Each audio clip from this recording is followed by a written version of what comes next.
knew what the status was and what he had said to you. Good evening. We now call this city council meeting to order. It is 6:01, so I'm sorry that I just gavelled us in. At this point in time, I would like for us to rise if we're able and pay attention to Councilman Neil Dobler for the invocation to be followed by the Pledge of Allegiance. Thank you, Mayor. I want to introduce Champagne Lloyd this evening. She is the founder of Champagne Lloyd Ministries and is currently the chaplain for the Topeka Rescue Mission, the Topeka Police Department, as well as ministering at the Antioch Baptist Church. Champagne dedicates a great deal of her time in helping others by supporting and connecting with different organizations throughout the community. She believes that nobody can do everything, but we can all do something. Understand working together in the community is a real way for change and can't help but enhance the quality of life for everyone who visits or calls our city home. Ms. Lloyd.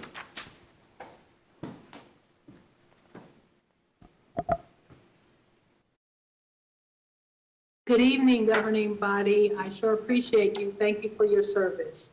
God, thank you so much for the opportunity to come together and serve your people. It's no small thing to be called into public service. The challenges and weight of it are immense. So I ask that you strengthen them as they come together to make decisions for the common good of such a diverse community with different needs. My prayer is that though they are all tasked to represent particular districts, give them the wisdom to make decisions that will be for the good of all, regardless of the district. Let us now do no harm and uplift our community. Bless Councilmember Hiller, Dobler, Duncan, Lesser, Ortiz, Valdivia, Alcala, Emerson, Nager, and Mayor and Deputy Mayor De La Isla and Padilla, and all persons in attendance. Amen. I pledge allegiance to the flag of the United States of America and to the republic for which it stands, one nation, under God, indivisible, with liberty and justice for all.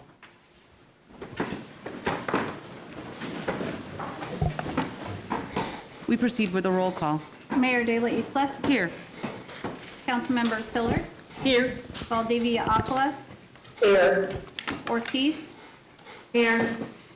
Emerson. Here. Padilla. Here. Nager. Here. Dobler. Here. Duncan. Here. And Lesser. Here. We have 10 present.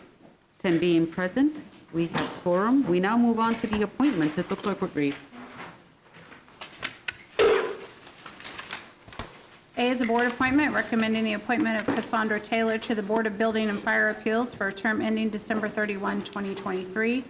B is a board appointment recommending the reappointment of Christine Steinkühler to the Topeka Landmarks Commission for a term ending December 31, 2023. C is a board appointment recommending the reappointment of David Height to the Topeka Landmarks Commission for a term ending December 31, 2024. And D is a board appointment recommending the reappointment of Donna Ray Pearson to the Topeka Landmarks Commission for a term ending December 31, 2024.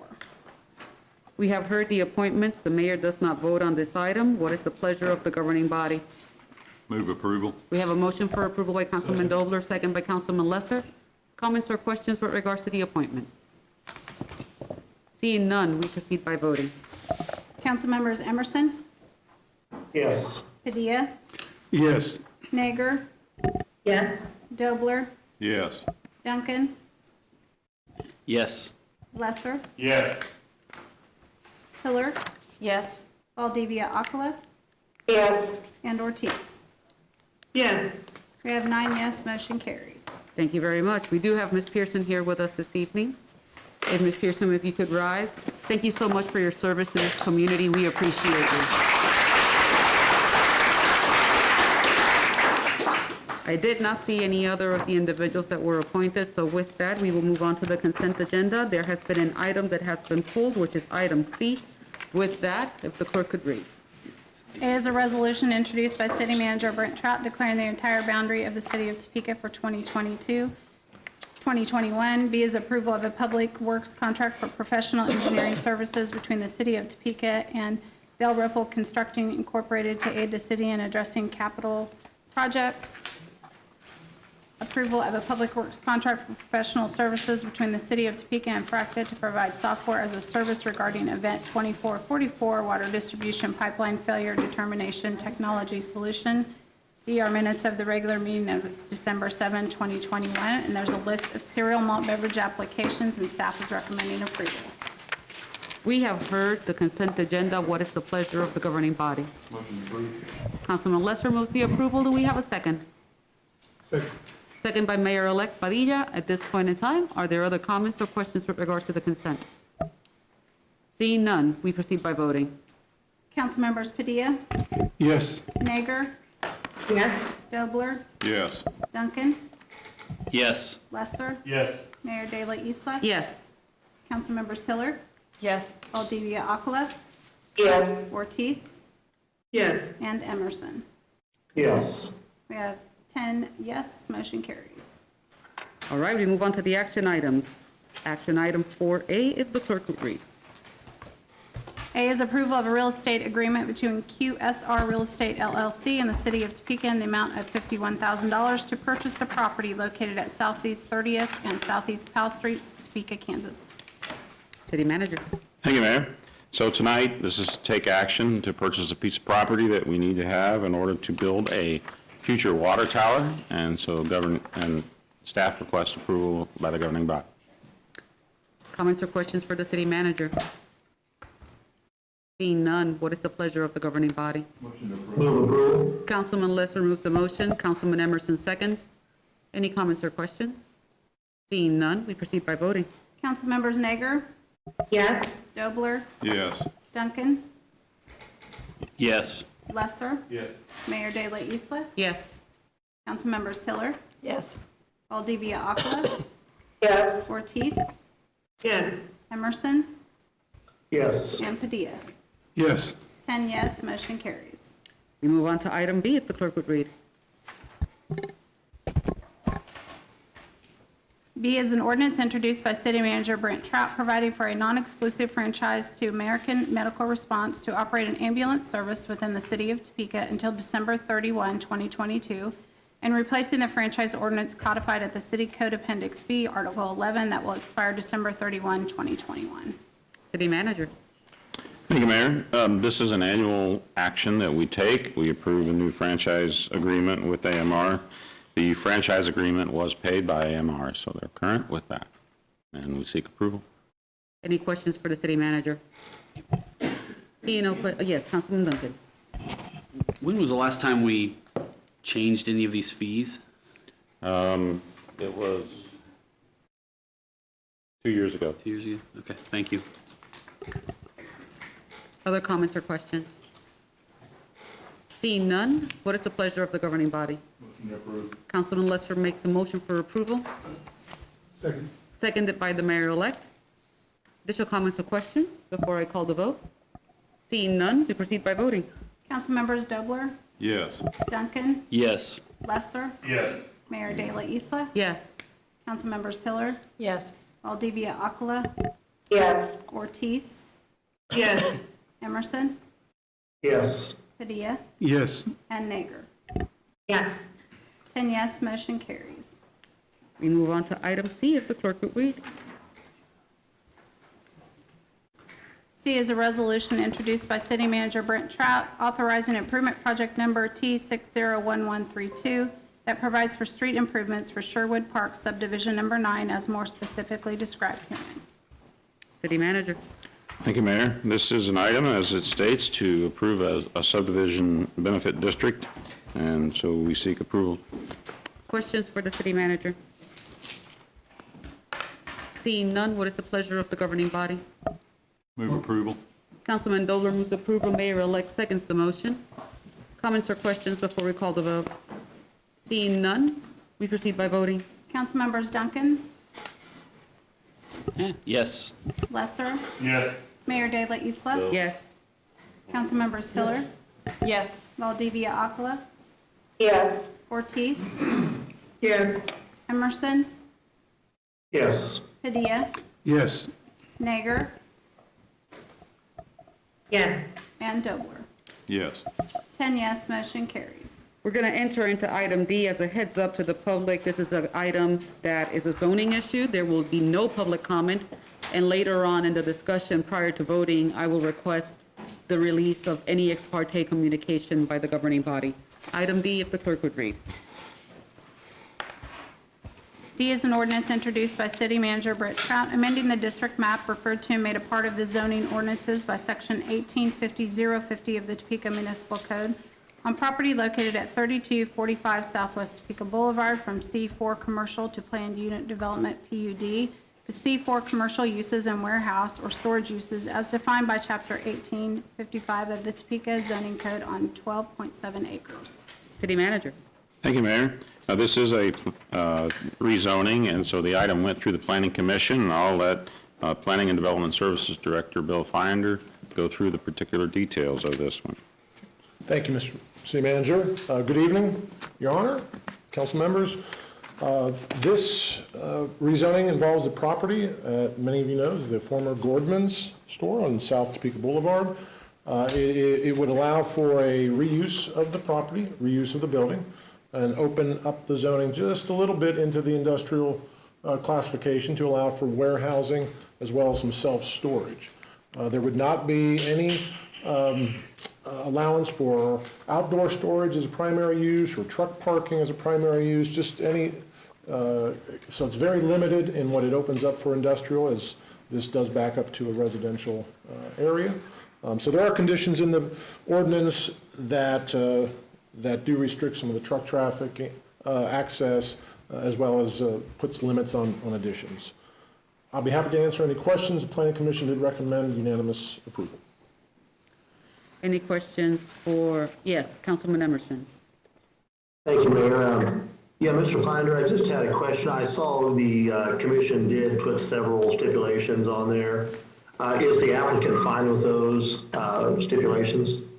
Councilmember Emerson, yes, there was one that came as a result of the Planning Commission. It had to do with limitation of what you could store in the building. So nothing explosive, hazardous. We aligned that with the fire code and made sure everybody, both fire and the applicant, were okay with that. So they were with the wording. Okay, great. Thank you. Mayor-elect? Thank you, Mayor. Bill, you mentioned trucking. Yeah. I just want to make sure about that. We've had issues about that before. About if you could give me a little detail about ingress, egress, especially with it so close to a residential area. Absolutely. Yes, Deputy Mayor, there are restrictive conditions in this ordinance that would, in essence, restrict access through the residential neighborhood, which would be to the west. So all access should be taking place to the east on Topeka Boulevard. If this also gives the authority to staff to further make them place signage and other, well, I guess signs in general of where trucks can enter and where they cannot enter. And so if we need to go that far, we can, and that allows us. They don't have to put up any signs right now, but we have that authority should it be a compliance issue. So yes, no access from the residential portion, so no curb cuts or drives, no doors to be put on the back of that building that face the residential. So really trying to, all those conditions kind of focus on the east side, I guess, to put it that way, of the property. Thank you, Mr. Finder. Thank you, Mayor. Seeing no other comments or questions at this point in time, it is our duty as a quasi-judicial body, as we're making this determination, to make sure that we disclose any information that we receive either pro or against this, and ensure the public that we are able to make an impartial determination on this matter. So if anybody would like to disclose any ex parte communication, your time is now. Seeing nobody, Councilman Lesser. I did have a conversation, but it wasn't a pro or against, but just getting some information. Thank you, Councilman. Seeing no other, at this point in time, we are ready for the pleasure of the governing body. Motion to approve. Mayor-elect makes a motion for approval. Do we have a second? Councilman Emerson raised his finger saying second. At this point in time, if there's no other comments or questions, you will proceed with the vote. Councilmembers Lesser? Yes. Mayor De La Isla? Yes. Councilmembers Hiller? Yes. Valdivia Aquila? Yes. Ortiz? Yes. Emerson? Yes. Padilla? Yes. Naeger? Yes. Wheeler? Yes. And Duncan. Yes. We have 10 yes, motion carries. 10 having voted yes, the motion carries, like the clerk said, and at this point, we move on to item E. E is approval of changing the culture of property maintenance in Topeka 2022 to 2026 goals and challenges and 2022 to 25 initiatives as recommended by the Public Health and Safety Committee. Chair Hiller and Councilwoman Valdivia Alcala, the floor is yours. Thank you. I really appreciate all the help from the staff in particular, the citizens, council members that have participated in one way or another. We did discuss this last week. Unless there are any questions, I'd take questions for any of us. We do have some public comment. I'm prepared with a motion, so whatever order you want to do that in. Councilwoman Ortiz. Thank you. First, I'd like to say to the committee, this is good work done by all. It's been long in coming, but as I was reading through this, I do have a couple questions, or actually maybe just a concern. So before I got on the council, I served as my NIA president for over 15 years, and bear with me here just a second. And there was a point in time that we tried to send out letters to different people, and they got very upset with us at that particular time. And I seen in here, I'm trying to find it, and it said to send out a friendly letter from the NIA.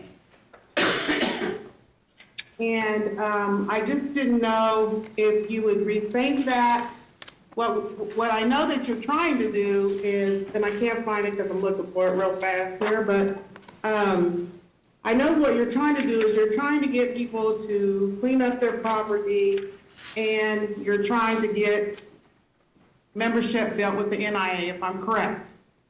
And I think when it says that you think that it will be more acceptable coming from the NIAs as opposed to the city, I kind of disagree with that. No, I do disagree with that. Because that's when we kind of stopped writing letters and we started sending letters to the from the NIA, from the city to the people.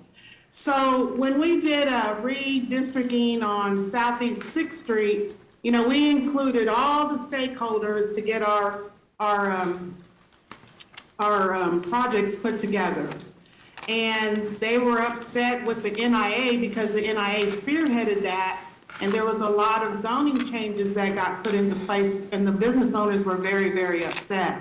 And that's what I see I see the same thing happening with having the NIAs write a friendly letter to help have them clean up some of their issues that they have.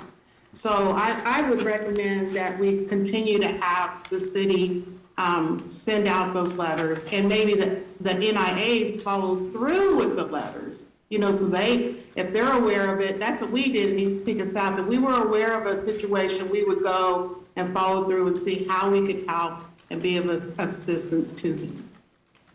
That was just a suggestion. Other than that, I think it's very, very good. Also, this doesn't have any page numbers on it for me, but for legal, I'm assuming under right before number 1, and it says city divisions include property maintenance, forestry, engineering, sidewalks, blah, blah, blah, blah, blah. I'm assuming on that fourth line, that should be appraiser and county counselor. I think that's a typo if I'm correct. Other than that, I kind of like what I see, just hope that people will buy into it, and not feel like you are getting on them because, you know, even though what we see as junk, one man's treasure is another person's junk. And, you know, and I've learned it the hard way. People say, but that's my stuff. That's my stuff. You know, it's my junk. And they get real touchy about it. So anyway, I just maybe I didn't highlight it, but I wanted to just make that recommendation. And again, good work. Thank you. Councilwoman Hiller. Thank you. Thank you, Councilwoman Ortiz. I think I'm hoping that you're offering that simply as a comment, but let me tell you, I can guide you to where you found it. I think it's the only place, and it's initiative number 7 regarding retail parking lots and trash. And know that all these initiative lists were built from the suggestions that came from the neighborhood residents that came to the 7 public input sessions. And so someone had the same idea that you all had years ago, I guess. It is one of 3 suggestions in that item. And the way it reads is, well, it starts by saying reminders to or through community engagement for retailers that are repeat violators. The second says consider having media partners also assist in reminders to businesses and City of Topeka social media for chronic violators. And then third says friendly letters from NIAs to encourage repeat violators to address issues, may help neighborhoods get engaged in this issue. So it's an option out there for different neighborhoods to consider how they want to address things. So hopefully that frames it a little bit for you. She's saying yes. She's nodding her head yes. Okay. Yeah, we can't see any of you, so, okay, thank you. Okay, we do have 2 individuals signed up to speak. The first one is online, and it's Mr. Steve Vogel. Thank you, and good evening. I would like to comment on some statements that were made at last week's council meeting regarding code compliance issues. It was stated that as far as substandard properties go, quote, most of that is landlord-owned property, end quote. It was also stated that 4 homeowners are a very small segment of this problem. Neither of these assertions are true. I am going to present as evidence a document I received about 5 years ago. This is the best analysis I have ever seen about the issues surrounding code compliance. It is titled A History of Urban Decay. At the time I received this, there was a push for landlord licensing, registration, etc. One of the main reasons for these proposals was the false narrative that landlords were the main reason for code compliance problems. I think this letter was probably sent by someone who realized this is a false narrative and wanted us to have this information. The document is obviously written by a judge who is responsible for the code compliance court docket. The judge lists 5 main categories for the cases that reach the court docket and how they rank in the number of cases. This is from the document, quote, what I have seen is that over half of all cases filed in municipal court fall within category number 3. Those that are owned by persons that for one reason or another are unable to maintain the property. The second largest category would be number 5, as nearly 1/3 of cases are the result of owners that simply do not understand the nature of the violation or what is required.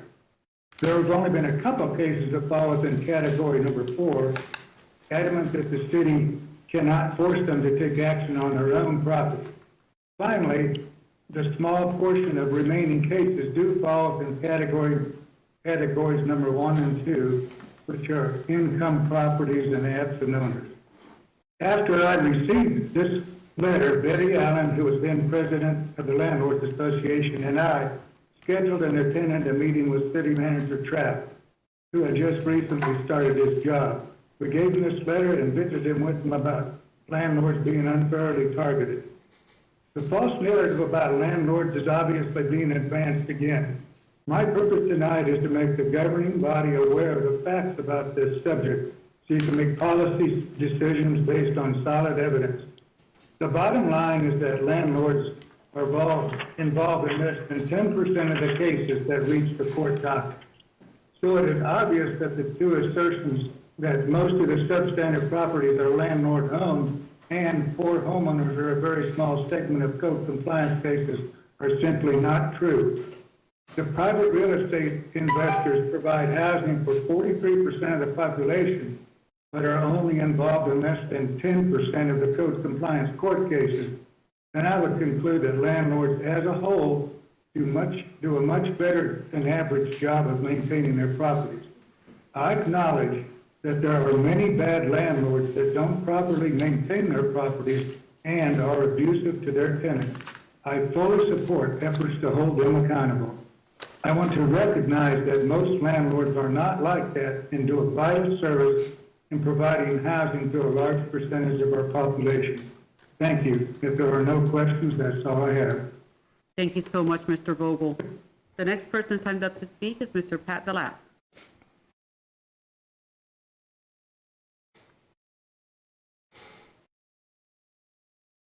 I don't see him.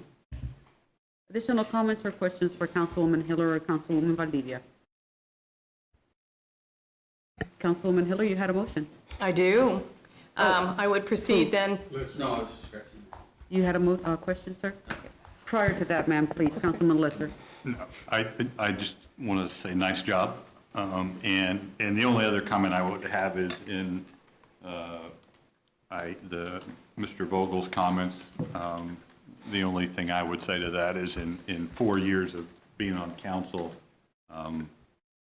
98% of the calls that I get from constituents that have issues with properties have been landlord-owned, not constituent-owned. So that's just, data is data. That's all I have to say. Thank you. And I really appreciate Steve's comments, actually, and the diligence that our Shawnee County Landlords Association has. They are private owners with generally houses and so on. And he's very much followed what's happened and is willing to help us actively as we move this initiative forward, which I think is really great as well. With that, I would move that the council adopt the Public Health and Safety Committee report, adopting by reference both the Changing Our Culture of Property Maintenance Guiding Principles, Goal, and Challenges for 2022 to 2026, and the Changing Our Culture of Property Maintenance Initiatives document, and direct the city manager to implement beginning January 1, 2022. That is the motion that was in the agenda and brings forward the two documents that came out of the committee. We have a motion. Do we have a second? Second. Councilwoman Valdivia Alcala seconds. Additional comments or questions before we proceed by voting? Mayor? Yes, Councilman Emerson. Thank you, Mayor. Yeah, I did have a question just for, I guess since I really can't ask of Mr. Vogel, I guess I'd ask Councilwoman Hiller. I will say when I've been to Code Docket, it is reading this document. I got it so late today I didn't look at it until just now, and Mr. Vogel got up. But I do see a lot of the owner-occupied that it's just because they can't afford to, they don't have the resources, either age or financial resources. But I guess other than just clarifying that maybe there's does that change anything if that's, I guess. I would say no.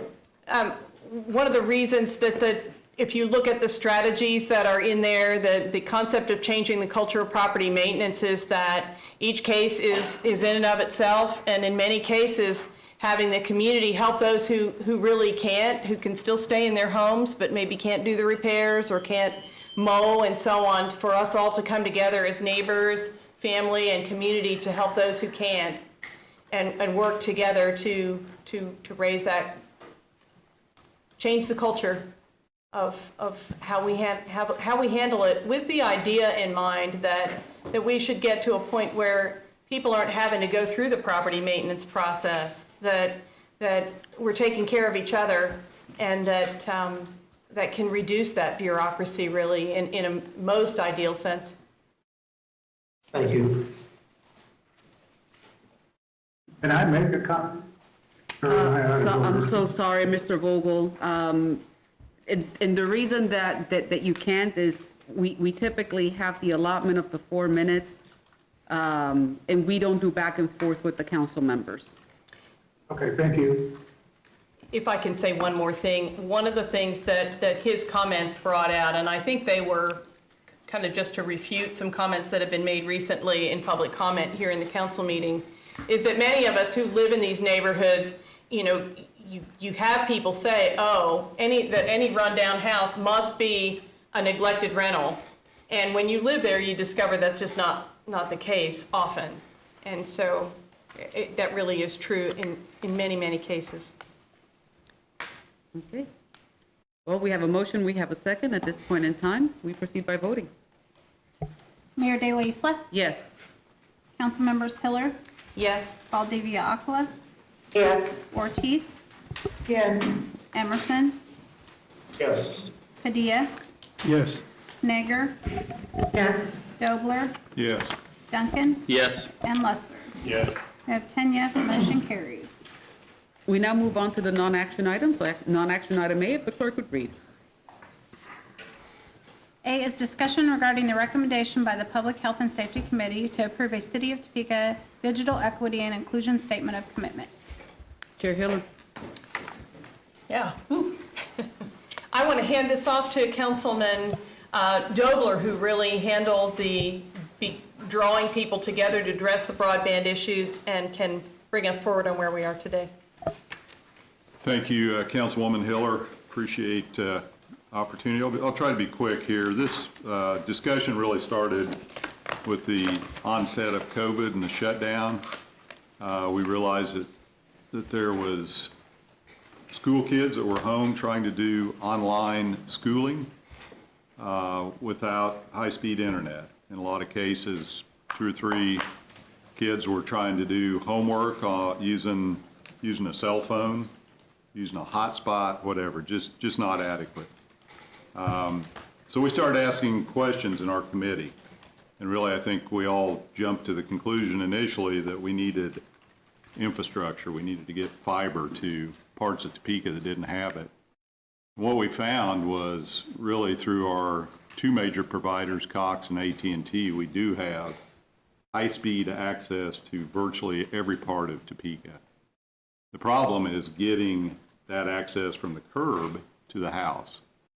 And that can be an affordability issue. It can be just the overwhelming job of working with routers and things like that. We realized at some point in the discussion that, you know, there was parents that still had to work. They had jobs that they had to be at, and kids were staying with grandparents. I'm a grandparent, so no disparaging them, but a lot of folks that are of that generation have a tough time with that kind of technology. So over time, we came to understand that it was really a question of getting resources in the right hands at the right time. And not just for the children that are at schooling.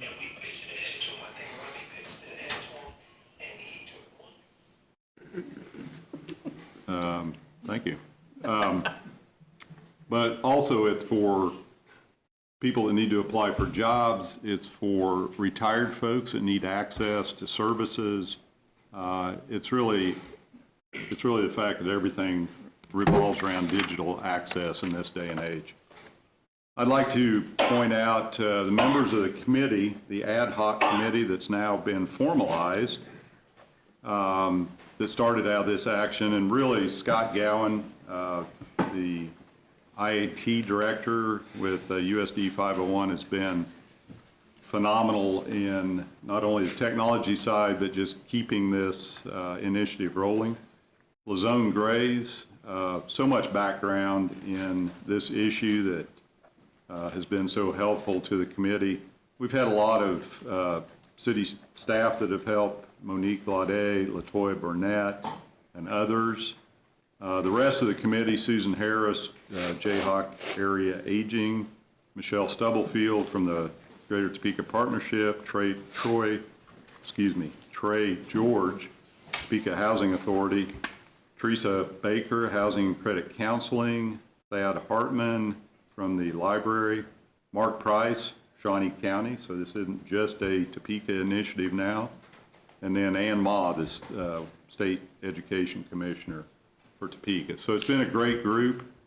We've already secured through the city funding $250,000 thanks to the city manager from the Kansas Health Foundation, and we've been able to hire digital and technical navigators, and they start very soon here.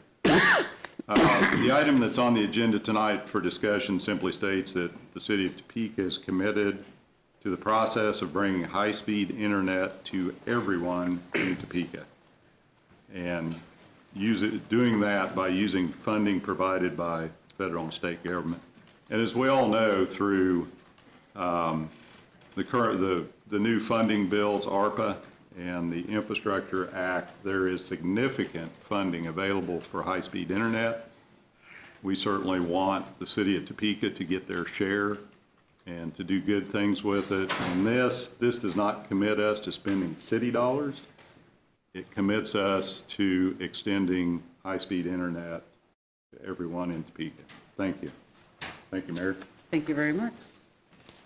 Comments or questions for Councilman Dobler? Councilwoman Hiller. If I can add to that, one of the things that happened as this policy came forward to the committee was some discussion about whether it would just be the city. City needs this as a grantee for the grant that we have, but also was willing to take leadership in adopting a statement like this about our commitment to broadband and service. When you read it, it will indicate to be part of the team, if you will. The challenge went out through that committee that Councilman Dobler identified to check with the others about whether they were willing to come on board with similar policies. And they have at this point met twice since our meeting in November, and that commitment has come from them to work with their own respective entities so that we are jointly all making a commitment to that together formally. Appreciate Mr. Gowan's work as well as Neil's, because that's exciting. If anybody has questions about it, I'm sure Councilman Dobler or I can talk about language. Or city manager who worked on that. Well, seeing no Councilwoman Nager. Thank you, Madam Mayor. I just wanted to show my gratitude towards Councilman Dobler and the team, everybody coming together for especially the kids that need to be online for school, helping them with that part of their education. It's already been a really hard 2 years in education, and so by making that extra push for the accessibility, I just really appreciate the work and the expediency at which you have all performed. So thank you. That's it. Thank you, Madam Mayor.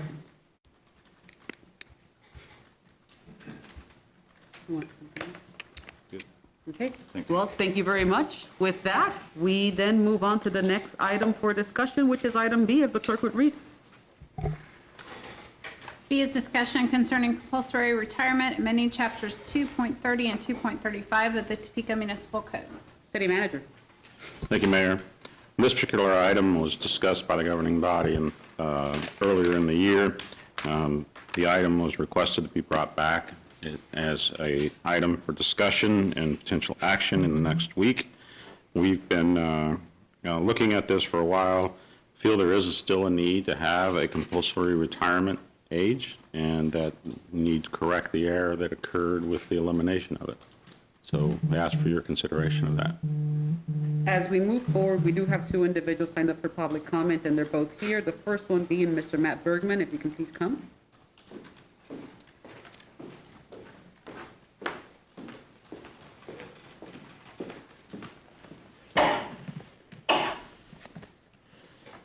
Bless you. Sorry. Thank you, Madam Mayor, members of the council, city staff, Mr. City Manager. Appreciate the opportunity to appear before you this evening. I am legal counsel for both the International Association of Firefighters Local 83 and the Fraternal Order of Police Lodge Number 3. We are in support of this ordinance and to reinstate those requirements back into the city code. For each union, they have been reviewed by myself, the executive boards or committees for each union, and then presented to the membership as well. They are in support of the same. I very much appreciate City Attorney Stanley and her staff working with my office to review and discuss the proposed ordinance. And I would be happy to stand for any questions, but we are in support of the ordinance, and that represents approximately 450 or so bargaining unit members in both unions. So I'd be happy to stand for any questions. I appreciate the time, and thank you very much. Thank you so much, Mr. Bergman. Next person signed up to speak is Mr. Aaron Freeman.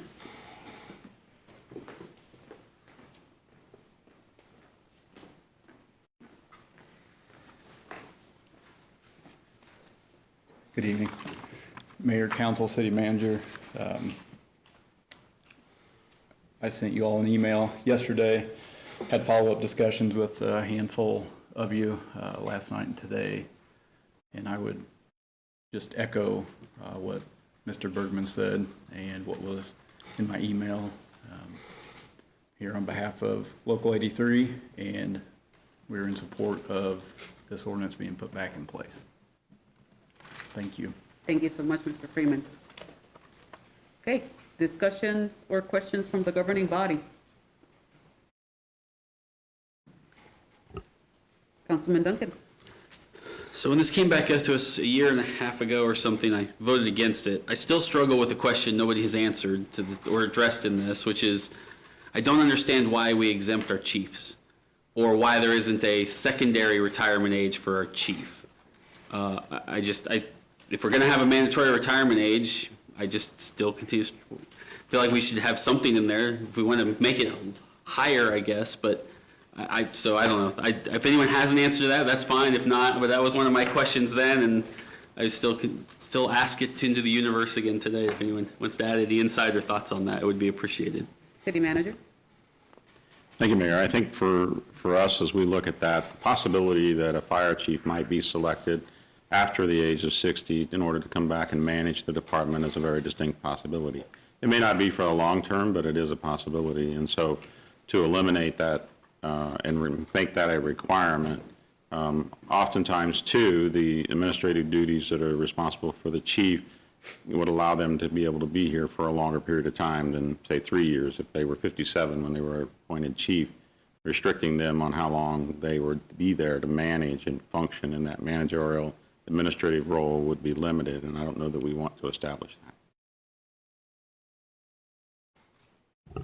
Which then led me to my second, I guess, question, and I did make calls last night, and they gave me good answers, so I'm not, again, I've gone very back and forth on this one, because I understand these departments are very different than some traditional offices, and there's some very serious considerations that have to apply to that, based on how each department works differently. And so, but similar to what the city manager said, one of the questions I asked too was, if we have someone who reaches an age but could still serve in a role and serve value to our department in another capacity, and I'm not smart enough to have a great example. I think some of the examples I asked last night were, if I've got a firefighter who wants to transition to a fire inspector role, or if I've got a police officer who maybe shouldn't necessarily be patrolling, but can still make something great administratively, or on the detective side or something like that, why we're using the age in those departments and we don't have an option or a waiver or an exemption of some kind that can transition them to those roles, and then still let promotions and other people move up without impacting that. And I know that gets a lot more complicated than a very simple.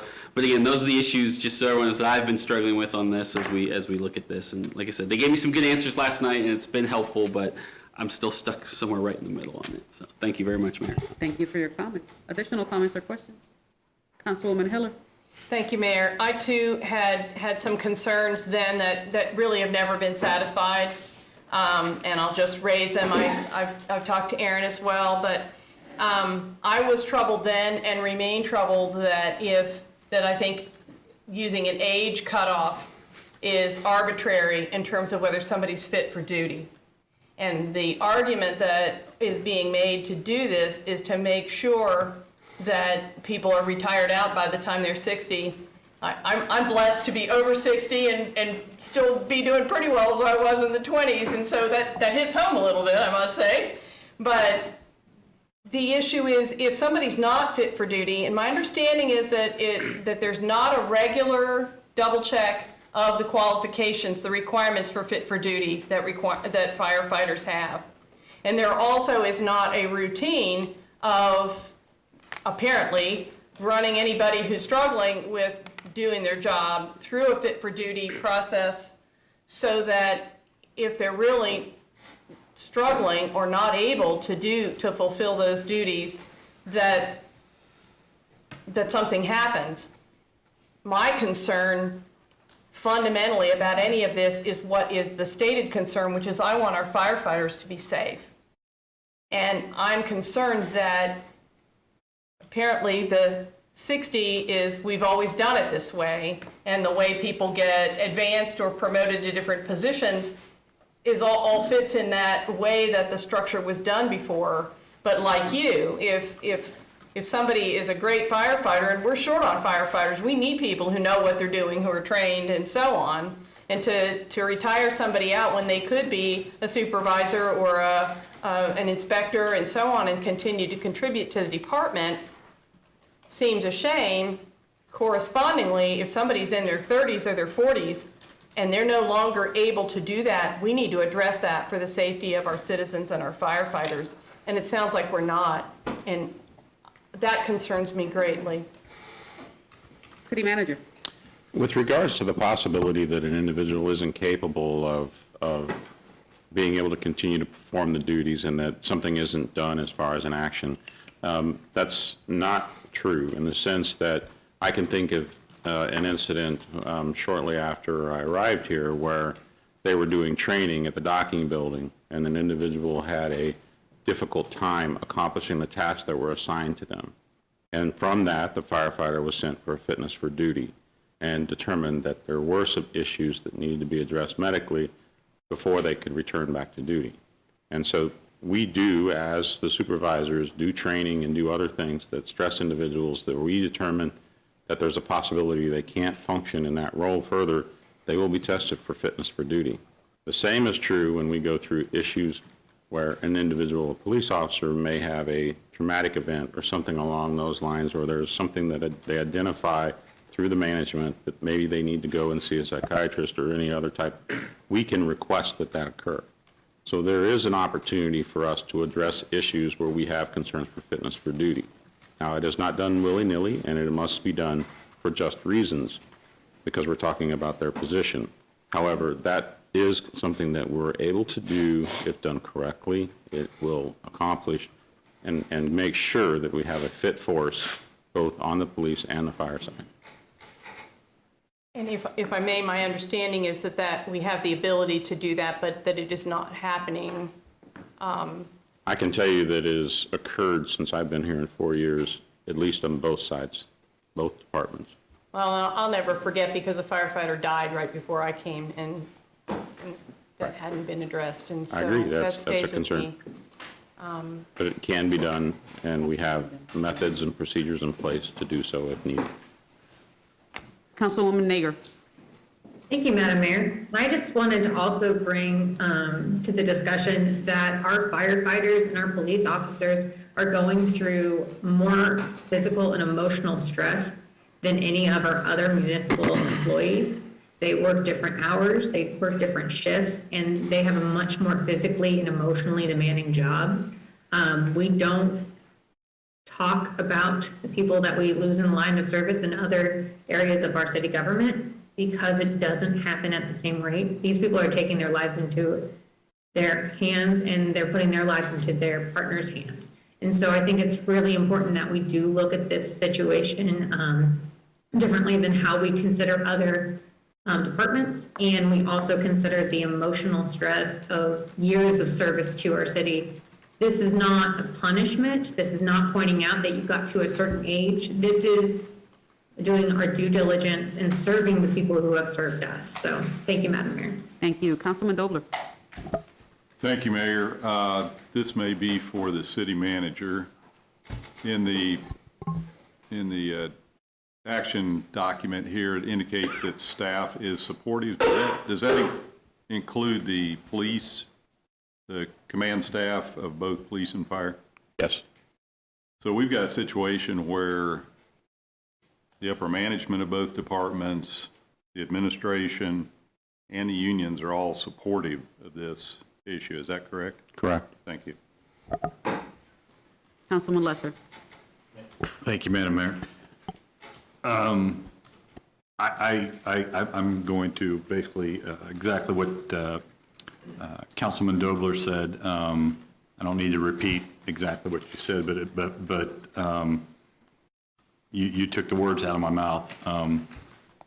Secondarily, as well as I don't know if it was if because I'm not very smart, but I did take the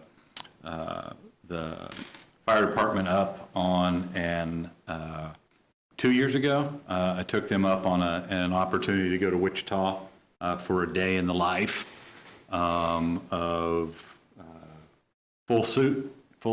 Not only, and it's not only you know, what I learned through that process was it wasn't only getting in full gear with oxygen and going through a fire. And it was also chest compressions and how long you did that and what that takes out of you, as well as with the police department as well, who respond in those events. And I learned really quickly. I'm certainly not in the shape or condition that Mr. Fyander is, but I will say that you know, I run on a treadmill every day. I do those things. I was 50 years old at the time, and it kicked my butt. I mean, I learned I gained a utmost respect for crawling through a mobile home is what it was. That was filled with smoke, with everything on my back trying to find. And it's not the same thing as me going to work in my insurance office or city manager going to his office. Or Amanda, you know, going to her office. It's a different ballgame, and you know, when I have both chiefs in support and both unions, I have to be smart enough, at least in my opinion, to say I don't know what I don't know, and that means I need to listen to the people that do it every day for a living. So, thank you. Thank you, Councilman. Okay, seeing no. Yep, Councilman Duncan? Oh, seeing no other comments or questions, just remember this is a discussion item. Councilman Emerson. Yeah, boy, so many things that Mike said there I want to respond to. Not a serious matter, but in a serious manner, my only thing about this is I guess I don't get what problem we're trying to solve with this. Earlier today, Mrs. Russell sent out a thing, and I think there's been just a handful of cases in 10 years where someone was compelled to retire early. So I guess I don't know what we're solving here. And frankly, all we're doing is tying the city's hands here. We just went through long negotiations where it was a bunch of back and forth, where the union would give something, we'd give something, back and forth.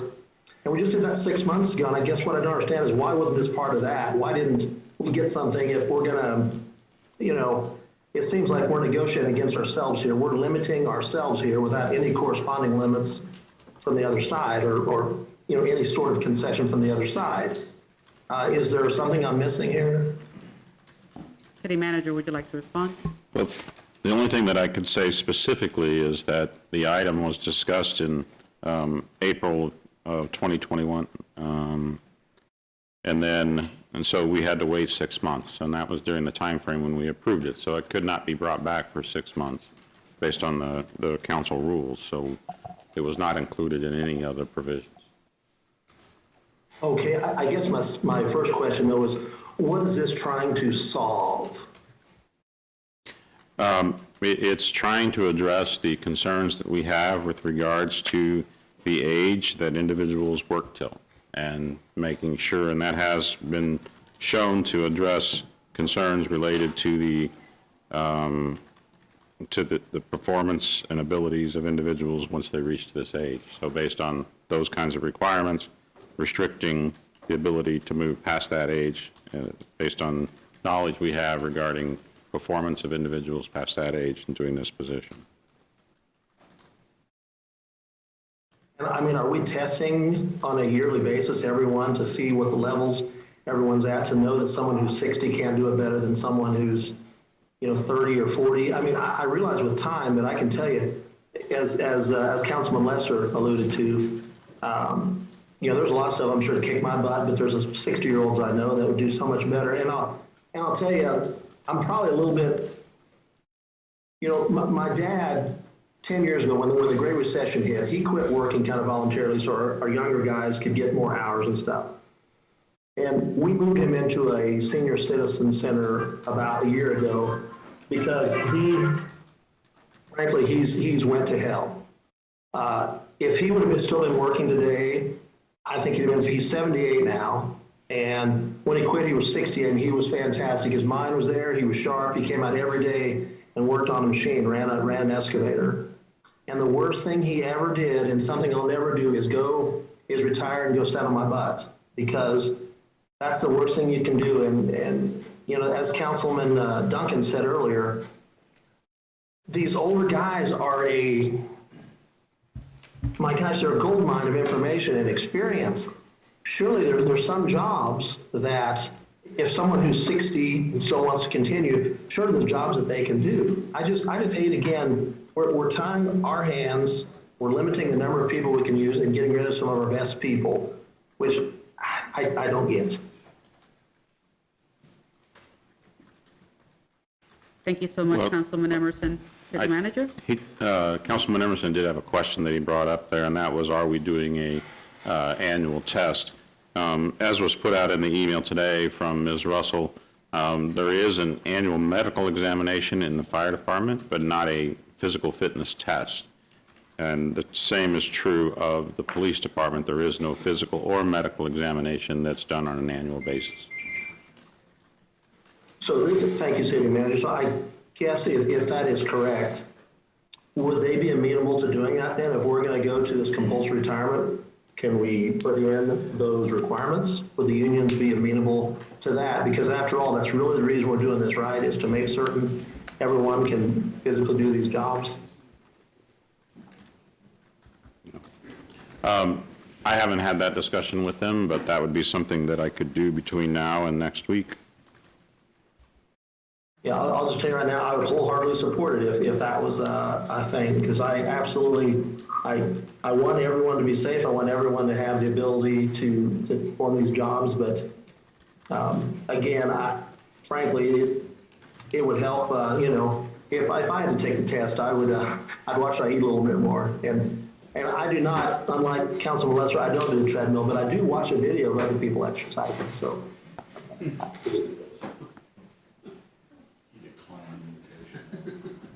Okay, well, it seems clear that there is a desire for more information and conversation before next week.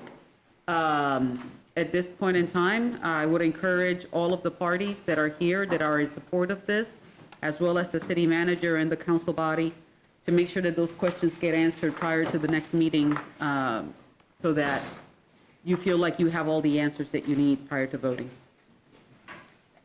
With that, we move on to item C, if the clerk would read.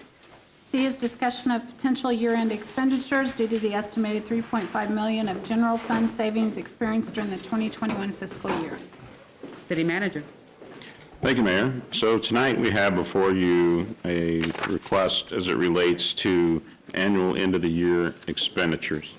When we had the discussion related to the demolition cost for White Lakes, we talked about that $2.5 million being something that we could potentially do year-end expenditures or do reserves. Based on progress we've made with the owner of that property, we're looking that that is something we would rather pay out of reserves if they don't move forward, because it looks like there's a very good possibility they will take care of that situation, and it will be an expenditure of ours. So what we have prepared is a list of potential projects, and so not for the benefit of others that may not have it in front of them and the general public, I'll go ahead and read the ones that we're proposing. So we're looking at purchasing AED units, $215,000. We have a number of units that are expiring in February, and that's for our fire department. We have proposed demolition expense of $325,000.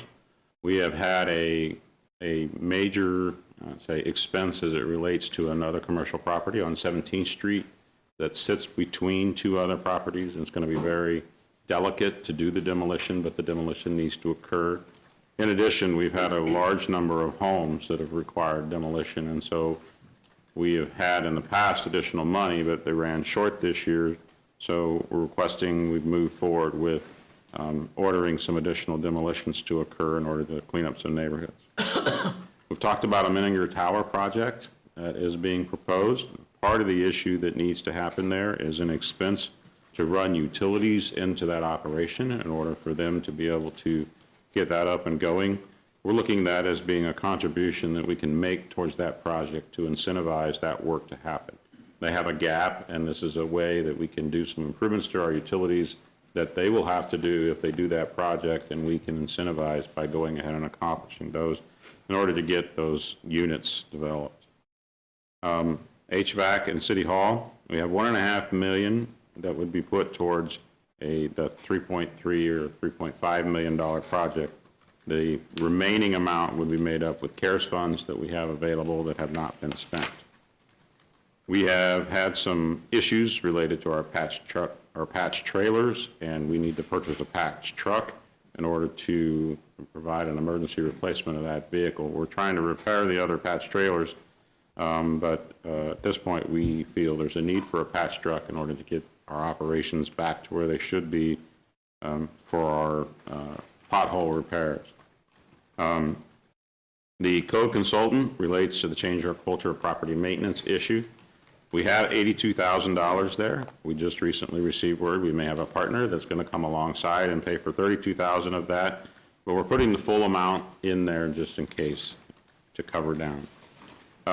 We have proposed infill sidewalks, reducing the amount that we would need to bond in order to do those infill sidewalks. And the same is true of paying for some costs that were left over as it relates to the Huntoon-Arvonia Street project that was done a year ago. And so we would reduce the bonding amount. Instead of having to go back to bond to cover that additional cost we had, this would cover it.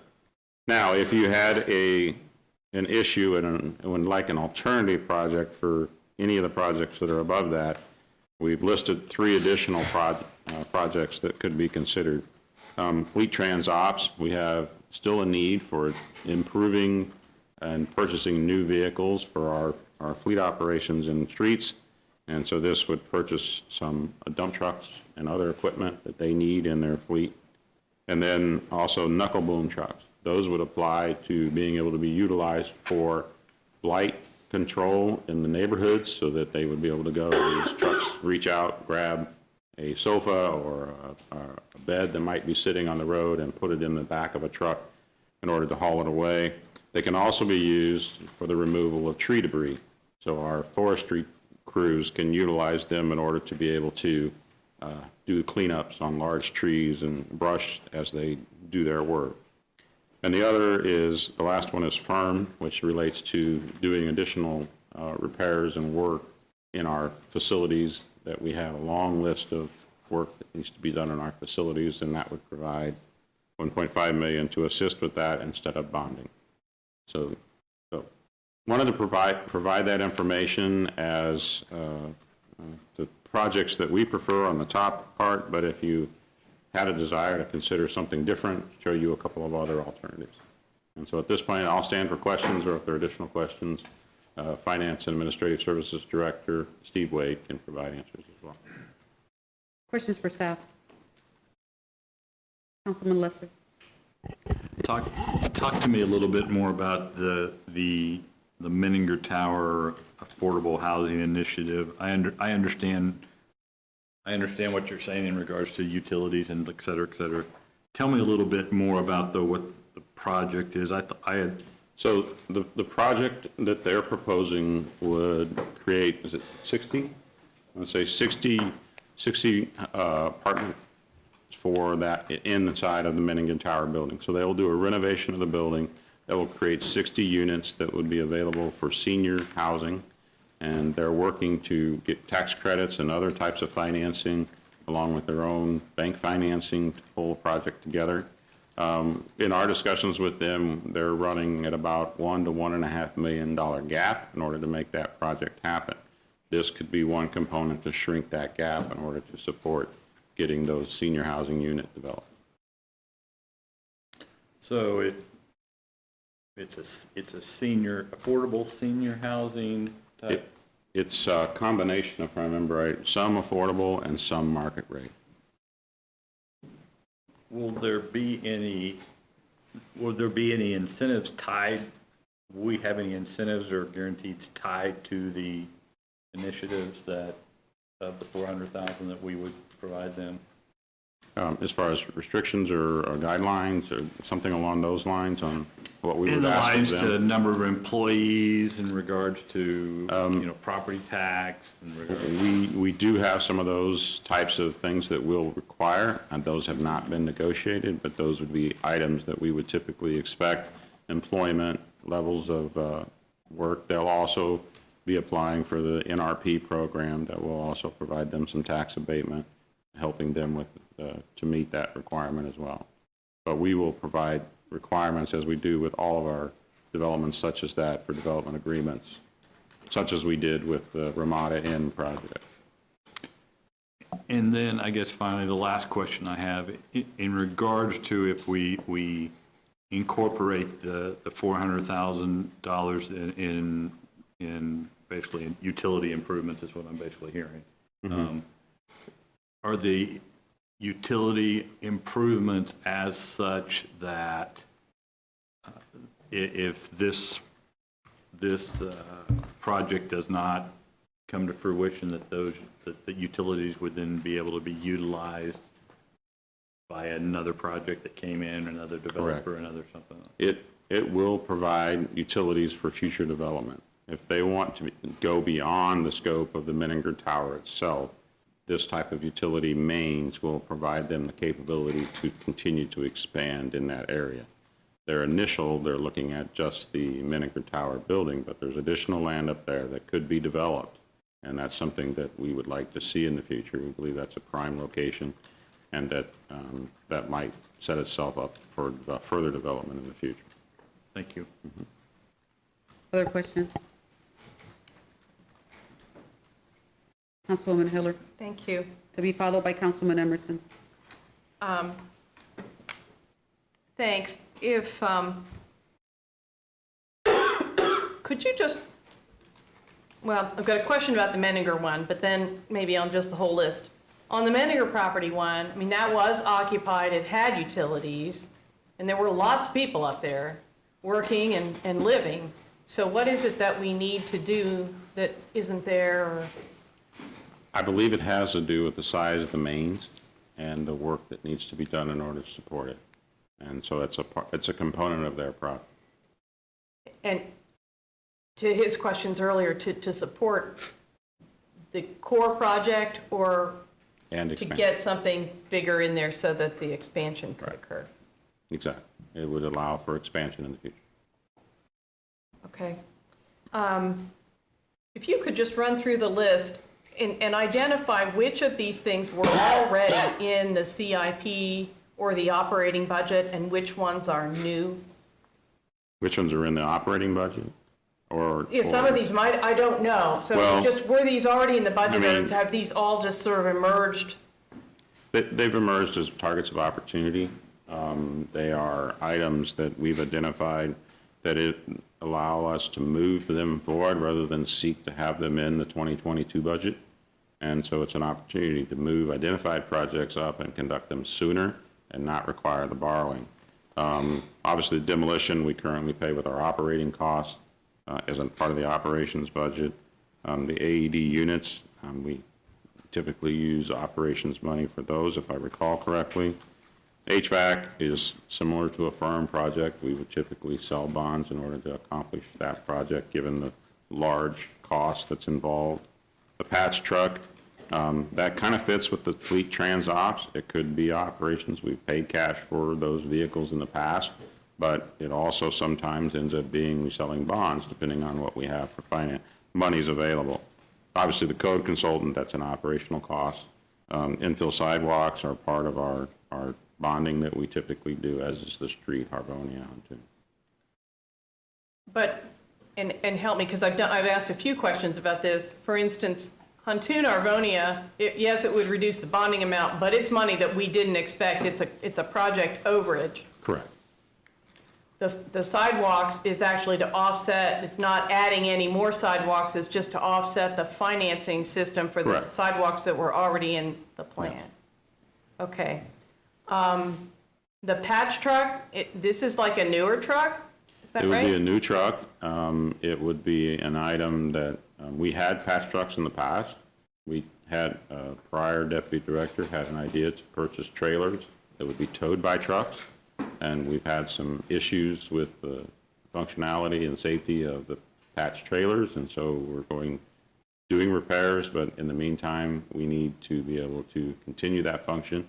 We have identified a patch truck that we can purchase that we can get soon, which will help us to be back in better operational format than we are right now. We're hamstrung with the limited capability right now.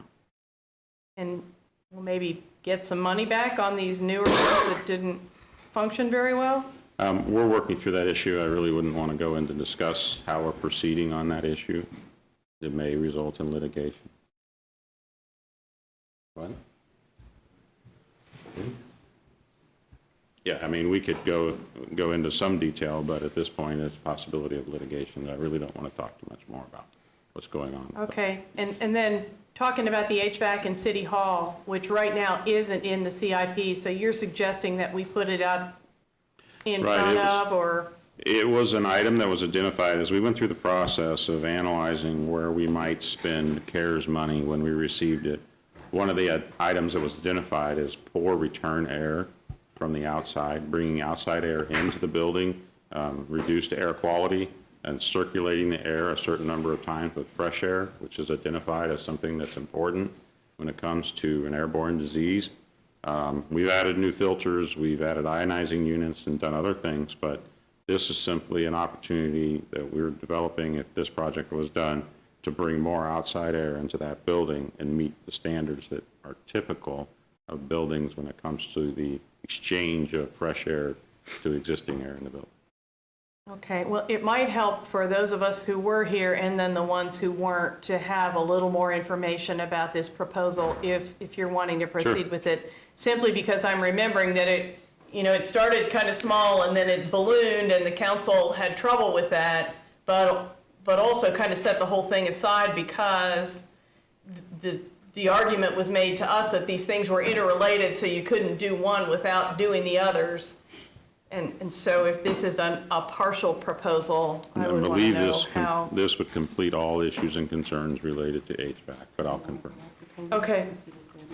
Well, I think what we understood was that the HVAC was related to having to fix a wall or redecorate and things like that as well, so. Yeah, there are issues when it comes to when this system is put in, that there are walls and ceilings that are going to need repair back when the work is conducted.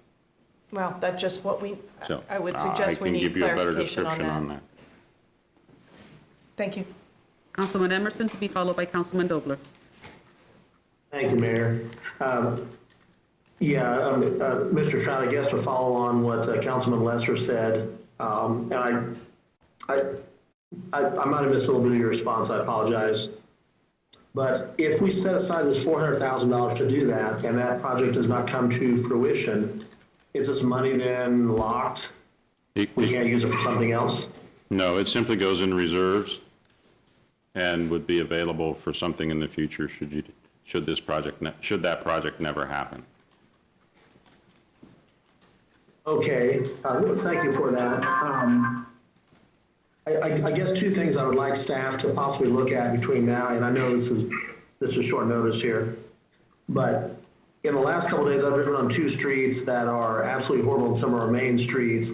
It's 29th, actually in front of the mayor-elect's house. He probably can't advocate for that since it's in front of his house, but it is horrible from Washburn or Burlingame Road to about Adams. That's not in my district at all, but it badly needs at least a mill and overlay. And second was, and I apologize I didn't talk to either of them, but in Councilwoman Valdivia Alcala's, I was following my daughter yesterday to look at a house and North Topeka Boulevard, north of Highway 24, as I'm sure she knows, really needs a mill and overlay. So I don't know if it's possible, and maybe those are already programmed, but I know those are some of our most heavily trafficked roads, and I would fully support mill and overlays in those areas if they're not already programmed. I believe the 29th Street from Burlingame to Topeka Boulevard is programmed, but I couldn't tell you whether it's this coming year or the following year. So we'll get that information for you. Councilman Dobler. Thank you, Mayor. City Manager, you might have said this and I missed it. Huntoon and Arvonia. Yes. That is a project that was done about 3 years ago. What? As we were doing the reconciliation for that project, it was determined that we were short on how much we had bonded for the project based on where the final numbers came out, and so we need to reconcile that project. And rather than bonding for it, we would use these funds to pay cash to reconcile that account. Very good. Thank you. Councilman Duncan? Thank you, Mayor. Looking over this list, I just have a couple things. First is I can be generally supportive of it. It obviously addresses some needs. We obviously need AED units. I appreciate that it takes a look at some of our bonding issues. Councilmember Harrell, I will tell you, I've been on staff about addressing the HVAC issue and finding that money. As you recall, it was on the list of ARPA possibilities, and my first reaction was, that's not what we want to spend ARPA money on if we don't have to. And so I went to staff and said, let's look at any alternative out there to fund this, because as I say a lot, we've got to take care of the buildings we own, and we have a lot of people who work in City Hall, and air is important. And so I understand the need for that project. I just pushed them to find alternatives outside of the ARPA funds we're going to discuss to free up those monies. So that may be one reason it's on this list. I was like, find it, figure it out. So I appreciate that effort. So I can be generally supportive of this list. I probably will be. I'm just going to take a minute to tell you I wish the conversation we were having about these excess, if you want to call them funds, although in government there's technically no such thing, just as in my household, as excess funds, right? I've gone through what I'll call 2.5 budget cycles now being on the council, because we sort of had to do our own mini budget cycle when COVID hit and adjust the budget and have some additional conversations. And without patting us on the back too much, I actually think that process has gone pretty well. I think we opened it up widely, give the public plenty of opportunities to input into it. We collectively come together multiple times to discuss it and work with staff. I think we can be proud of the budget work that we do.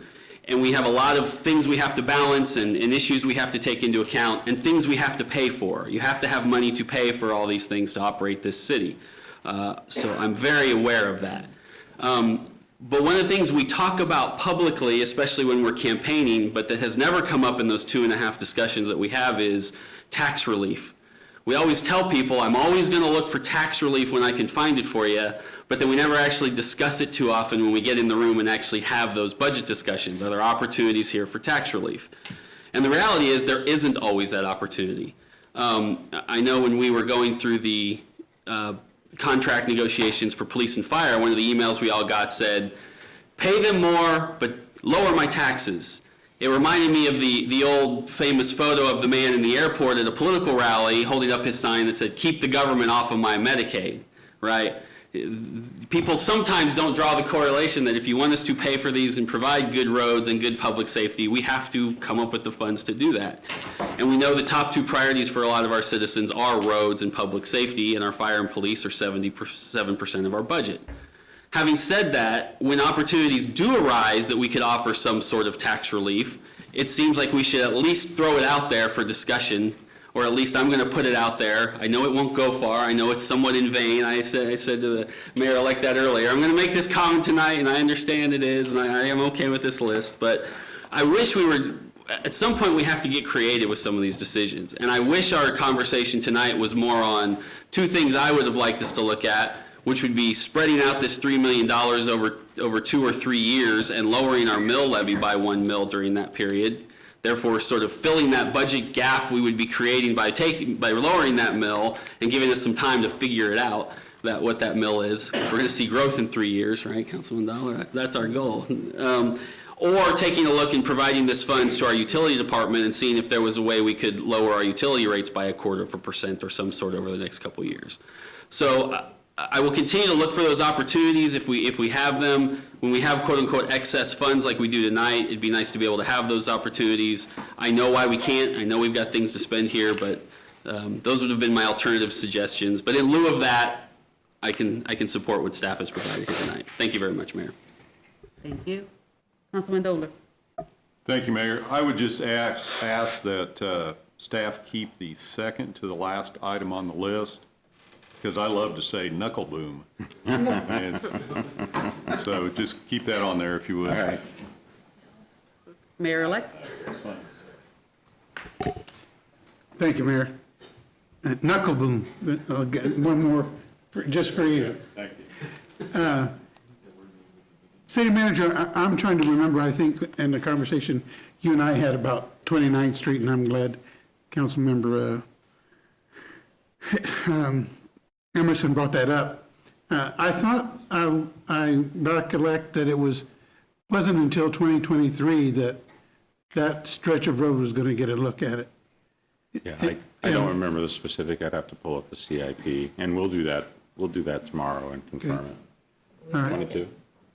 They say it's 22. That's why I have staff to help. Okay, and can you give me, again, the stretch, is it from Burlingame to California, or how's it? I think it's Burlingame to Topeka. Topeka? Yeah, I believe it's just that small stretch, because we did the other work on the other side. But we'll confirm that. Okay. Because particularly that intersection, 29th and Topeka. Yes. Is really falling apart. in bad shape. Yeah.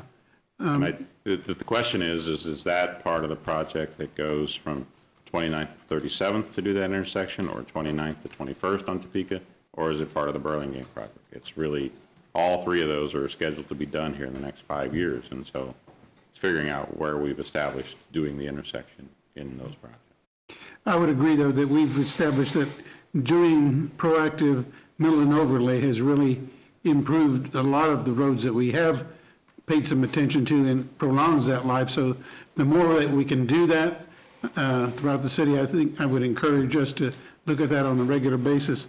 And yes, Councilmember Duncan did talk to me about what he was going to talk to you about tonight. But you know, and I know he says that he knows he won't go anywhere or anything, but I like that kind of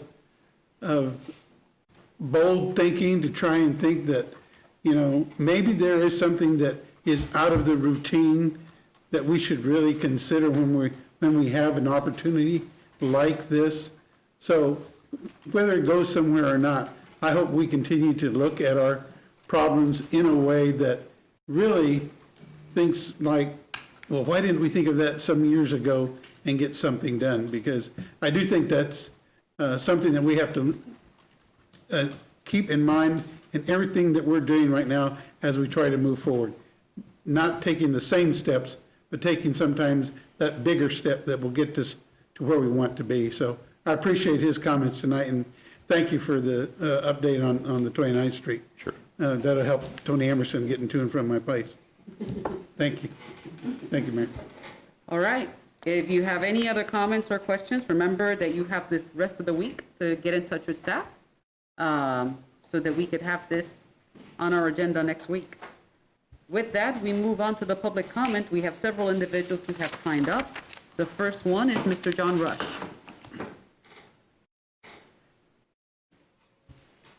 Mr. Rush, yes?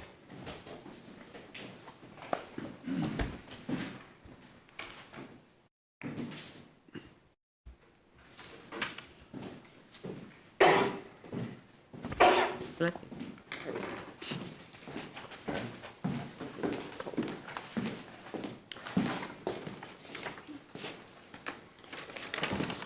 Hello, Madam Mayor Diazla, City Council members. I've enjoyed, thank you for allowing me to sit in the shadows and listen. I have honestly enjoyed it. So I just wanted to say, I've been in here a couple of times, but under the Topeka form of government, this city council, city manager form of government, any operation for the use of a helicopter under a law enforcement capacity is, my perception, which is my belief, is funded directly through the city manager, which that's my belief. So the indicator needle points directly to the city manager that he would be the one, because of the helicopter that hovered over my house, and when my wife was on the back deck. I was not home. I did get home shortly thereafter, but the only thing that's really stopping them, I haven't gotten a reply from the city manager as to why, or if why and why they were there, and but I feel like the only thing that's really I feel the only thing stopping the city manager from telling the Rushes the truth about the incident on 6/15, the reason the helicopter occupied at all over the house, for the city, fear and common sense, I think, is the only thing stopping him from telling me, because the fear that the helicopter was there and it hovered over our house at night, and it was there for a minute or so. My wife was on the back deck, and she was holding her arms out in the way she explained it, and but the helicopter came in and stopped over the top of the house, and it lit up the house, and it sat steady, but it kept moving the light around. So at that point, in a law enforcement capacity, I believe that any law enforcement any rational law enforcement officer would say that in that capacity, that helicopter should have stayed there until law enforcement showed up. I have been told that through the police department and that they were looking for a burglary suspect, and so at that point they did not come detain my wife and find out exactly who she was and if she was a perpetrator. And then the last thing I wanted to say is just simply the fear and common sense part is the liability. I mean, what I feel like is it's impaired my reputation because no law enforcement ever showed up. And then on August the 4th, I made a report at the police department for my wife, and when I got home, my neighbor asked me, and I had mentioned this in a recent meeting, he was telling me all about it, and 2 unmarked SUVs showed up at my house. Now, 4 people get out. Now, I asked one officer, I said, well, now who is this person? And when they first got there, I said that he was just telling me that he phoned it in. Well, there's no record of it. There's no record of that. They never made a report when I went in to make a report about the helicopter over the house. Then they showed up at my house, and they never made a report when they showed up at my house with 2 therapists from Vallejo and 2 police officers. So I left a letter, and I just want to say I misspoke earlier to Mike Padilla, but I have very much respect for him, and he I thought maybe he had got elected as mayor-elect, and I do apologize for my speaking.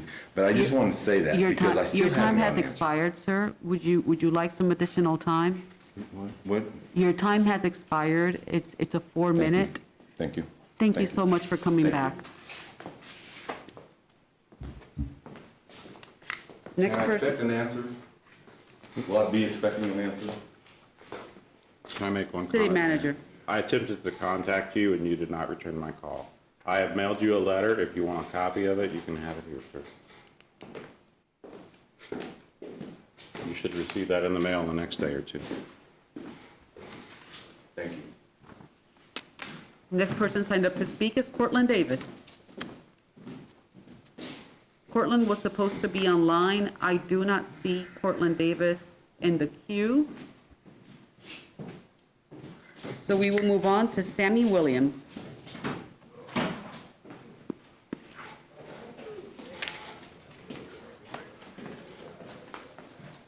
Hello, everybody. Nice to see you guys. I talked to you a couple of times before.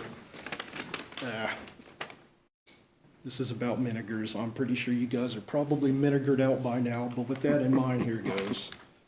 Let's see. We stepped up in February of this year when it was mentioned that the previous owners were seeking to get rid of the Miniger Tower. And we spoke about taking it over for using it as a veterans home. We were serious about that then. We're still serious about it now. Support from the community for our idea has been nothing short of amazing. Both citizens and businesses have stepped up to help us make Indy Hall Topeka come to fruition. Matter of fact, yesterday, an architect from here stepped up and asked us if she could help us with our plans and all that. We plan to go ahead and do that. We even got offers of support from a member of the Miniger family. What is our advantage? Well, we're local.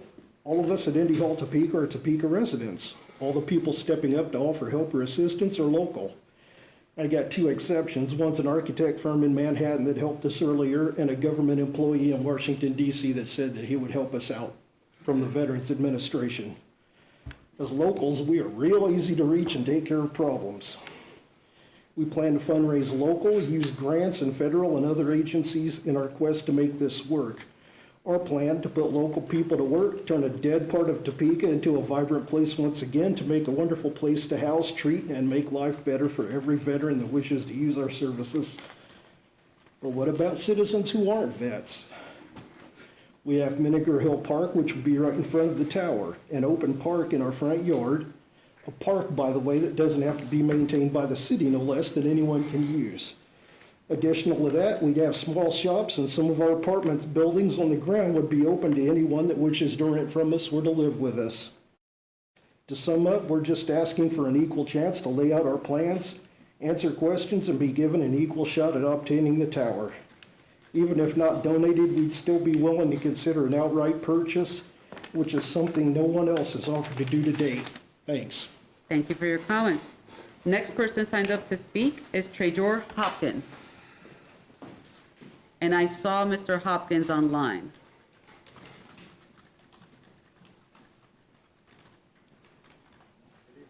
Can you guys hear me? Yeah, we can hear you. Okay, thank you. This is my first time speaking here. I'd just like to say thank you guys for all you do. First, I'd like to say that I live in District 3, and we do see improvement on the roads. We do appreciate everything that's been done, but we do see a lot of things happen a little faster other places. So we hope that when everything's getting set in stone, that East Topeka, Southeast Topeka is being kept at the forefront of these calls. That is all my time for today. Thank you. Sir, we barely understood your comments, and you have a little bit more time to speak. I am so sorry, it was very muffled. Could you repeat what you just said?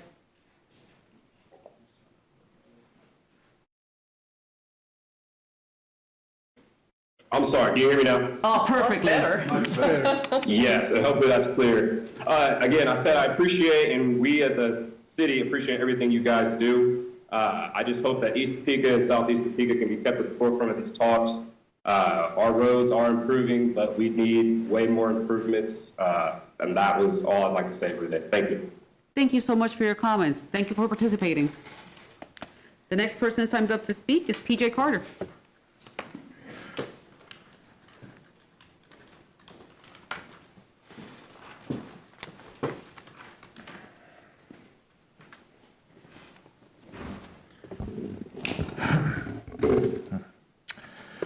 evening. I'm PJ Carter, president of Black Lives Matter chapter here in Topeka. This community has asked for a community-led chief selection process. This process was met with a seat at the table with a powerless voice. This community has asked for the city of Topeka to create a permanent office of police accountability with that leadership that is majority community. This was met with a so-called police auditor with no community involvement.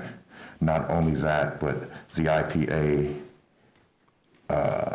has no community involvement, and the IPA actually no longer lives in this community. This community has asked for a real community oversight of involvement in policing and how decisions are made. This includes contract bargaining, oversight, and accountability. This was met with silence. We expect the council to remedy this process and to fix the distrust that has been created by this process of neglect. Thank you. Thank you for your comments. At this point in time, we do have to adjourn into 2 executive sessions. If the city attorney would read the parameters for the first one. Oh, my bad, there's announcements. Yeah, no. There's announcements. On the 21st agenda, we have 4 board appointments. Well, first of all, we have a service recognition for Mayor De La Isla and Councilmember Mike Padilla. Then we will have 4 board appointments. We'll have 2 presentations. Consent agenda will consist of a resolution for eminent domain. Actually, we have 3 resolutions on that. We have an ordinance for removal of properties from Dynamic Core TIF District downtown. Approval of governing body rules and procedure amendments for action items. We have approval of the City of Topeka Digital Equity and Inclusion Statement of Commitment. Resolution for the 2021 General Fund Savings Year-End Expenditures, and then the ordinance on the compulsory retirement. Discussions include a Dreams sort proposal and a annual percentage goals for the, MWDBE businesses. City Manager. I have nothing additional, Mayor. Councilman Dover. Mayor, thank you.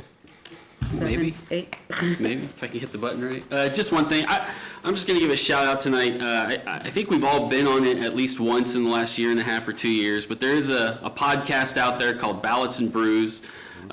Angel Romero is kind of the lead of that. I think he has maybe a smaller team who helps do some assist, but he basically, each podcast is talking about local government issues and then drinking beer, hence Ballots and Brews, and enjoying that experience. But I was on it 2 weeks ago. Again, I always harass him. I'm like, whenever you have an opening, speaking's not a problem for me. Call me on. So he did. He said, someone dropped out.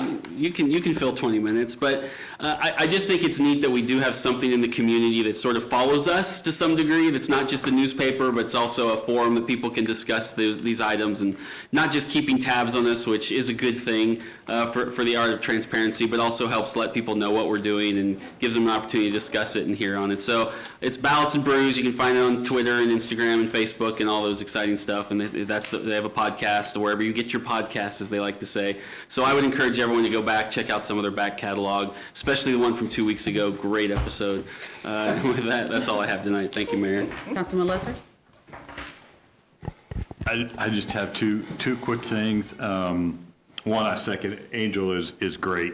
Angel is great for our community. He is a top-notch guy, and I think he does a wonderful job with that podcast. So the only other thing I have is the state of Kansas and the city of Topeka and Washburn University former resident lost one of our heroes and former employer of mine, Senator Dole, and would be remiss without at least acknowledging that the great things he did for the state of Kansas as well as for our nation, and I'll miss him. That's all I got. Thanks. Councilwoman Hiller. Thank you, Mayor. Just 2 things. One, I have a brooch on this evening, which was a gift from a thrilled constituent. I think it's apparently premature, but we've been talking hard about a variety of policies and procedures regarding neighborhood relations and the city grants for neighborhoods and encouraging that development. And apparently staff is well down the line on changing some policy that we've had for a long time. And my constituent was so thrilled to hear it that she felt like making a gift to me and to promise to wear tonight, so the city knew that she was so thrilled. And when the time is right, I guess we'll be able to announce more specifically what the changes are with the neighborhood relations. Second, I think most of you know that I've been very involved with Topeka United this year, and I wanted to cordially invite you and anybody listening to come tomorrow evening to First United Methodist Church. There will be a program called Peace, a multicultural holiday evening. Start at 7 o'clock. It'll run an hour, hour and a half, with representation of the music and the stories of the different cultures here in Topeka, presented by Topekans, to just celebrate the differences that we have and understand them just a little bit better. Be a wonderful event to bring family or friends. It's early enough to bring kids or bring seniors for an outing. So I encourage everybody to come. We are also wrapping up the first year of Mosaic Partner Pairs officially tomorrow, and that will be moving on till next year, and I'll share more about that as that progresses. Councilwoman Valdivia Alcala. Thank you, Mayor. I have nothing. Councilwoman Ortiz.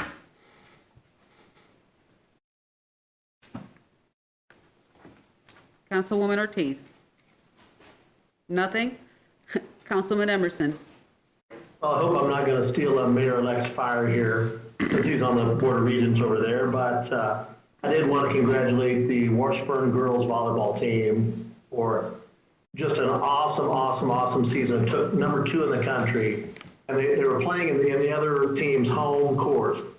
So they were at a heck of a disadvantage, but man, those girls kicked butt this year. So congratulations, Washburn. Nice job, ladies. Mayor-elect. Thank you, Mayor. Well, a couple of things have already been mentioned. The United Methodist Church event is something I plan on attending. It looks like a really interesting night. And on my list also was the Washburn University volleyball. And I was really pleased to see that they had it shown on the plaza downtown in Evergy. I mean, that's just something that I don't think we ever imagined would be happening. And I hope that continues with basketball, football, whichever is in season, so that we can attend those. That was a good turnout. And to follow up on Mr. Lesser's comment about the radios, Danielle Norwood, she's another one who is a good radio personality in our town. I think we have some. Hello?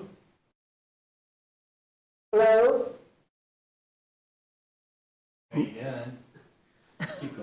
Okay, Danielle Norwood is another radio personality that I think helps keep her finger on the pulse of Topeka, so I am glad to have them around. And my last plea, as it were, is to really remind everybody that the Red Kettle program and campaign is still ongoing, and they are really in desperate need of participation. So whenever you see that opportunity when you're out shopping, make an effort to give some donation, because they put it to the best use possible.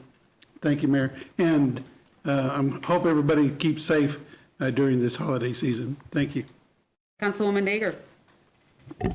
Thank you, Madam Mayor. The only thing I really want to bring to people's attention is that this is finals week for a lot of students, whether you're in just starting school, elementary and middle school. I know that you guys are just hanging out, but it's also good to go ahead and take into consideration that some of these students are going through stressful times, so be patient with them.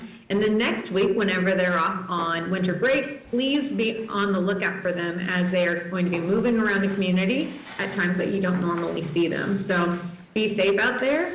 I hope that the semester ends nicely, and I hope that the teachers and faculty and school staff get a nice, restful break. Thank you, Madam Mayor. Thank you. Quickly, Mayor-elect pushes over and he's like, hey, I forgot to talk about the zoo lights. So yet another plug. I think that we have in multiple occasions talked about the zoo lights. And it is an asset in our community. If you haven't gone, please do so. And for $200, remember, this is a fundraiser for the zoo. You can have an igloo in the middle of the zoo with your own fireplace, and they'll give you s'mores and stuff for you and for your kids. So that would be a great Christmas present for your family. Two short things, Mayor-elect, and for the community to know, I was last week all over California working, and one of those meetings was with Accelerator for America. It's really exciting to know that Accelerator has decided that they have put together for all the municipalities across the country a book that was developed in conjunction with Bruce Katz, which is a playbook on how cities can maximize the dollars that are going to come through the ARPA funds and also specifically with the infrastructure bill. So Mayor will receive that packet, but I would encourage all of you to look up Accelerator for America. It's probably on the website as well. And then the other thing that I wanted to mention is that there is an organization that helped save our schools a ton of money across the country with regards to broadband. And then the pandemic hit. And if you look up Education Superhighway, that's an organization that we should look at because I think that they have figured out or working on figuring out how they're going to support municipalities, gather the information needed that has to go to the state in order for the state to make the allocations so that municipalities are able to maximize those dollars. So a lot happening in a really short time, but we're doing it. So with that, I will say that we do have 2 executive sessions, and I will ask the city attorney to read the parameters of the first. The motion would be to recess into executive session not to exceed 10 minutes to discuss the acquisition of real property for the purposes of public works pursuant to 75-4319B. 6, the open meeting will resume in city council chambers. The following staff may be needed to assist the governing body in its deliberations: City Manager Trout, Chief of Staff Cochran, Public Works Director Jackson, Interim City Engineer Bidwell, Thomas Allen, and City Attorney Stanley. We have heard the parameters. What is the pleasure of the governing body? Move approval. We have a motion for approval by Councilman Dobler. Do we have a second? Second. Thank you, Councilman Duncan. All opposed? Seeing none opposed, the motion carries. We will give a few minutes to open up the chambers. And furthermore, we will have a quick recess for everybody to have a stretch, and then we will resume the session.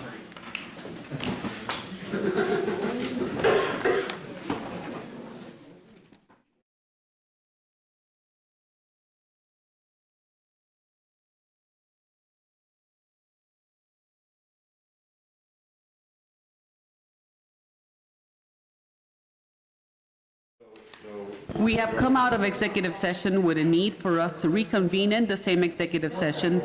Oh. We have come out of the executive session with a need to reconvene into the executive session for a period not to exceed an additional 10 minutes under the same parameters. Is there anybody opposed to this motion? Seeing none, do we have a second? Second. Councilman Lesser seconds. All of those opposed? Nobody is opposed, therefore we re-engage in the same executive session. Thank you very much. So one more time. Wait, we're not out.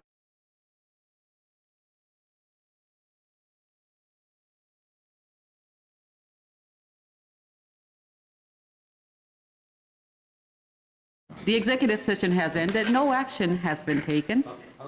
At this point in time, we do have to reconvene into a second executive session for which the city attorney will read the parameters. The motion would be to recess into executive session not to exceed 30 minutes to discuss matters related to an individual employee pursuant to 75-4319B1. The open meeting will resume in city council chambers. The following staff may be needed to assist the governing body in its deliberations: HR Directors Russell and City Attorney Stanley. We have heard the parameters. Is there a motion? We have a motion for approval by Councilman Dobler, a second by the mayor-elect. With that, I will ask, is anybody opposed?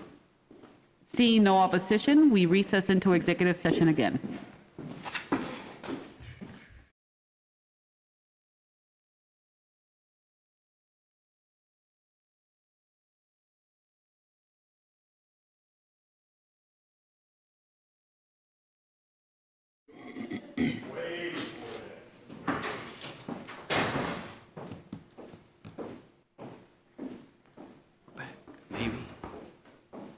Ready when you are, Mayor.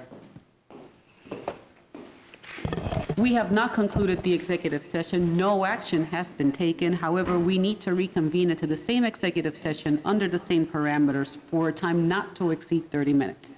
So at this point in time, do we have a motion to do so? So moved. We have a Seconded. motion by the mayor-elect and seconded by Councilman Duncan. All opposed? Seeing no opposition, we will reconvene into the same executive session under the same parameters not to exceed 30 minutes. Once everybody's reconvened.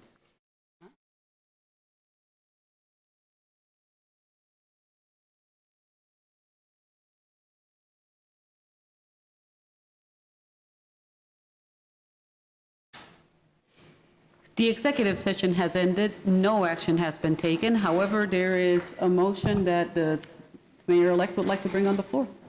Thank you, Mayor.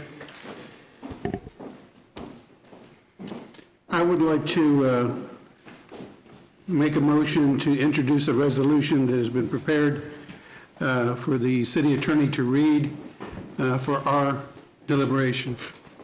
A resolution introduced by Deputy Mayor Michael Padilla concerning the designation of an interim city manager. Whereas the governing body has accepted City Manager Brent Trout's resignation, which is effective on December 31st, 2021 at 5 p.m. And whereas the city manager is responsible for administering the affairs of the city by entering into contracts and performing other duties set forth in the Topeka Municipal Code, it is necessary to appoint an interim city manager to continue administering the affairs of the city until such time as the governing body appoints a permanent city manager. And whereas TMC A251 and A253 authorize the governing body to appoint a city manager who serves at the pleasure of the governing body. Now therefore be it resolved that the governing body hereby authorizes William Cochran to serve as interim city manager beginning December 31st, 2021 at 5:01 p.m. Mr. Cochran will serve at the pleasure of the governing body or until such time as a permanent city manager is employed. Thank you. We have a motion. Do we have a second? Second. Councilman Lesser seconds. Comments or questions before we proceed with the vote? Seeing none, we proceed with the vote. Councilwoman Hiller? Yes? Councilwoman Valdenia Alcala? No. Councilwoman Ortiz? No. Councilman Emerson? Yes. Councilman Padilla? Yes. Councilwoman Nager? Yes. Councilman Dobler? Yes. Councilman Duncan? Yes. Councilman Lesser? Yes. Mayor De La Isla? No.